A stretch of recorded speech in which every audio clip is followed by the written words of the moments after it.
Labas vakaras, futbolas.tv. Žiūrovai, sveikinamės iš Vilniaus, sveikinamės be abejo su Lietuvos futbolo federacijos F-Pro taure. Vilniaus Žalgiris namuose susitinka su FK Panevėžiu. Buvo netgi tikimasi, kad vienas kitas pralaimėjimas jį turėtų išversti iš sosto. To nenutiko, čia Panevėžio atsakas ir dar kartą Golubickas. Jo perdavimas į baudos aikštelę, Antalis per save, padarė.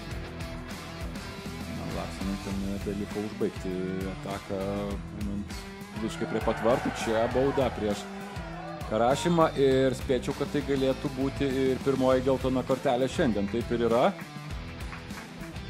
Jo atsikratyti.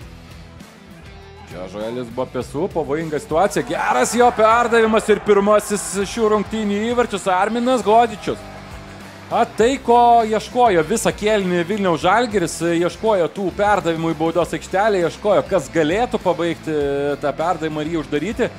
Šios atakos Matulevičius, dar kartą gauna Matulevičius, jo perdavimas ir čia rikošetas vienas po kito, net sunku pasakyti. Kasgi pelnė įvartį, Karašimą faktas, kad buvo tas žaidėjas, kuris uždarinėjo kamuolį.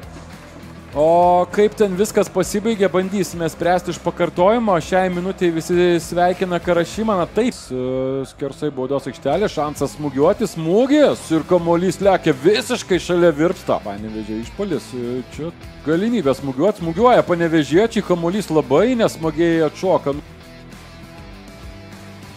Ir dabar nelabai užtikrintas jo žaidimas gynyboje, kamuolys atsimuša į virpstą, dar vienas Panevėžio smūgis. Galbūt išvysime sensacijų, galbūt prarasime ir daugiau lygos komandų, galbūt taurėje pamatysime neblogų komandų žemesnių lygų. Čia Kačavara muša įvartį 2-1, staigus Panevėžio išpuolis.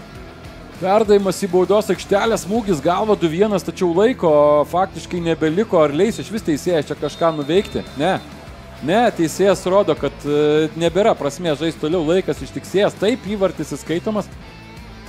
Kačavara jį pelno ir graži Panevėžio ataka, užbaigianti šias rungtynes, užbaigianti įvarčių, tačiau nesukelianti visiškai jokios grėsmės Vilniaus Žalgiriui.